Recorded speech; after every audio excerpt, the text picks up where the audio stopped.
Olá, meus alunos, dando continuidade ao nosso trabalho, vamos falar agora sobre a meta 4.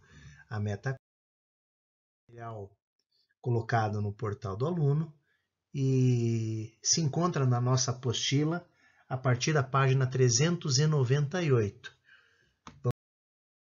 feita da distribuição desigual da população mundial.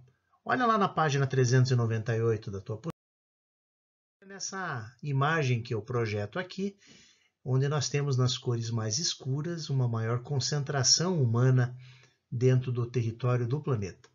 Portanto, nós temos nitidamente a percepção de que a população não se distribui em toda a face da Terra de maneira equilibrada. Temos áreas de maior concentração e temos áreas de menor concentração. É claro que existem várias explicações para este fenômeno que nós vamos falar. Porém, antes é importante nós observarmos aí o gráfico apresenta duas informações muito interessantes.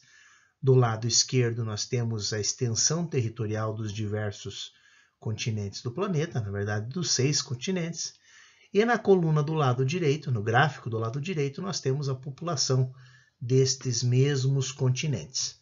Então vamos trabalhar primeiro com a área para a gente ter uma ideia mais clara. Podemos observar na cor vermelha o continente asiático, né? Em cor verde o continente americano, no amarelo o continente africano, em azul o continente antártico, ou Antártida, depois num tom marrom a Europa e por fim a Oceania. Nesta sequência nós temos os continentes sob o ponto de vista de extensão territorial: Ásia, América, África, Antártida, Europa e Oceania. Se nós olharmos o gráfico do lado direito, nós vemos que algumas posições se alteram. Sob o ponto de vista populacional, que é o que ele nos traz de informação, olha a Ásia. Disparado é o continente que tem a maior população. Seguido da África, América, Europa, Oceania e Antártida. Olha, a Antártida não tem população, pois é um continente onde não existe grupos humanos além dos cientistas que lá estão fazendo pesquisas.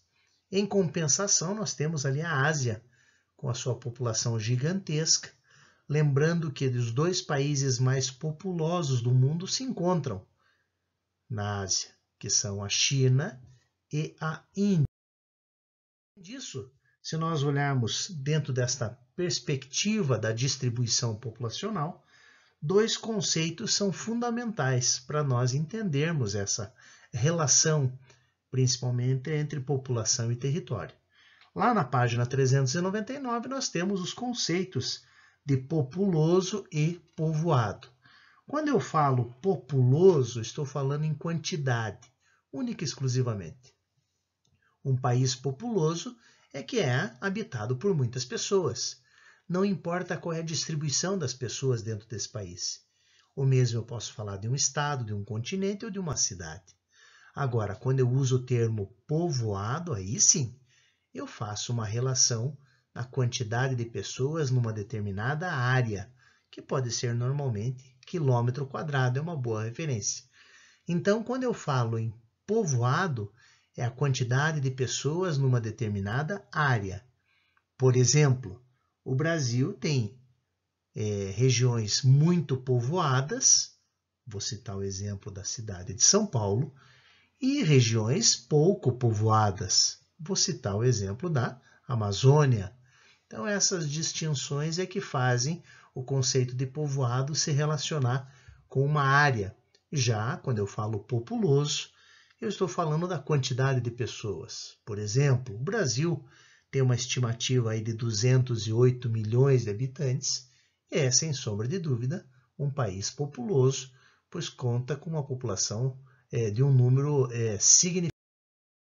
Agora, quando nós falamos da distribuição das populações pelo planeta, eu levo em consideração diversos fatores, dos quais o nosso material didático, nas páginas 400 e 401, nos oferecem 3 importantes. Primeiro, o fator histórico, que tem a ver com a distribuição das populações pelo planeta, ao longo do tempo, né? Baseados em vários aspectos religiosos, baseados em aspectos de visão que a concentração populacional tinha dentro das grandes navegações, por exemplo, né, dos processos migratórios das diversas populações humanas, ao longo do tempo foi se instalando. E aí nós temos, por exemplo, o continente europeu, que é um continente muito antigo, né, considerado o Velho Mundo, e, por exemplo, temos a Oceania, que é considerado o novíssimo mundo, porque foi um dos últimos a ser colonizado e habitado por populações humanas vindas notadamente da Europa. Outro aspecto são os fatores naturais, quando nós temos, dentro das características climáticas e de relevo, condições de maior ou menor habitação ou ocupação humana.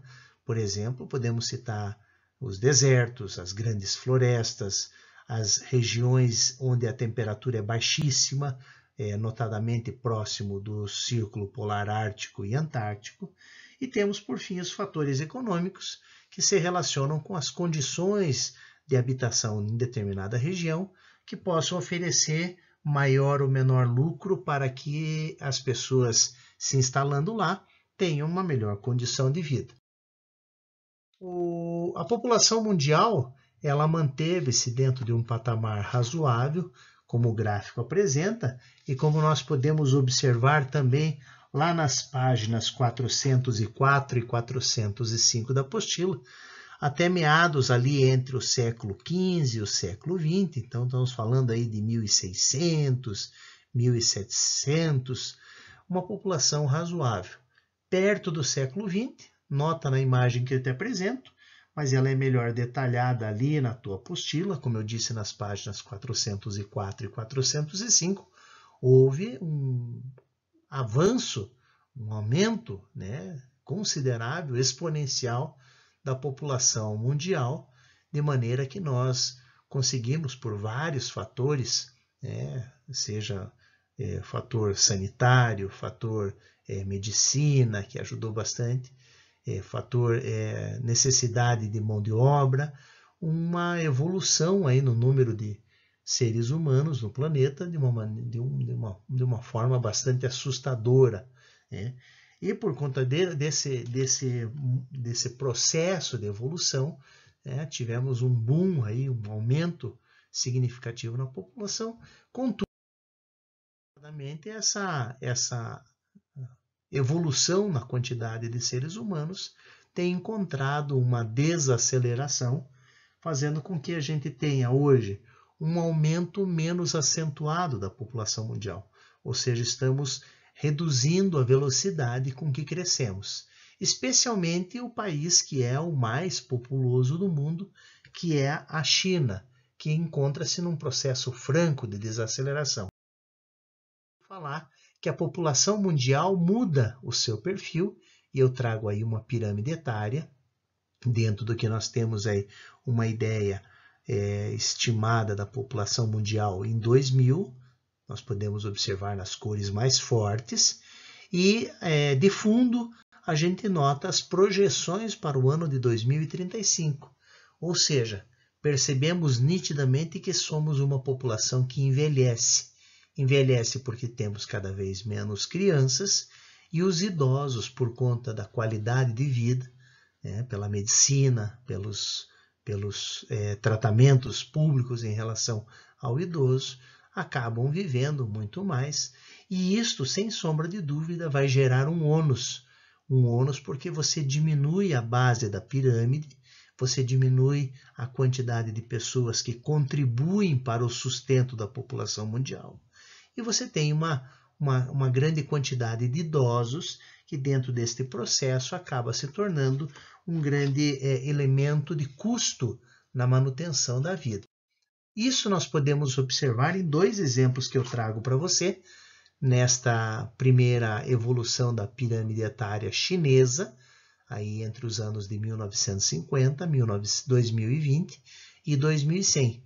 Percebe que a base da pirâmide, que é a grande força de mão de obra para produzir riqueza desse país, vai diminuindo à medida em que você vai tendo um aumento da população idosa e, consequentemente, um gasto muito maior para a sua manutenção.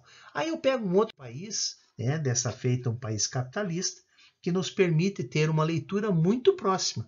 Observa aí que nos anos 1950, 2017 e as projeções de 2050 e 2100, você tem uma base cada vez menor se comparado com o topo destas pirâmides. Ou seja, são populações que envelhecem, populações que geram mais custos para a sua manutenção, e isto é uma grande preocupação para estes países, e isto nada mais é do que reflexo do que nós observamos no mundo todo.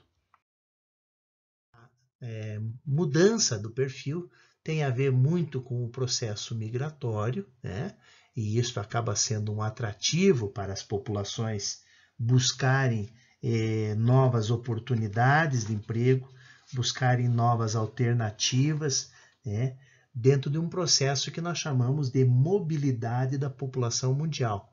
Vai lá na página 418 da apostila e você vai encontrar um texto que trata disso aí, principalmente dos aspectos dos fatores atrativos para essa mobilidade e o que nós chamamos de fatores repulsivos, lá na página 420, ou seja, elementos que estimulam e desestimulam o processo migratório do planeta.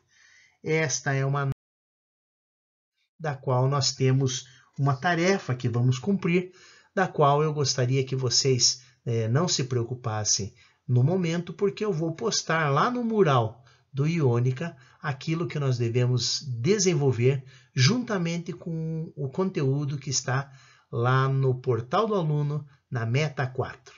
Muito obrigado e nos encontramos na próxima aula.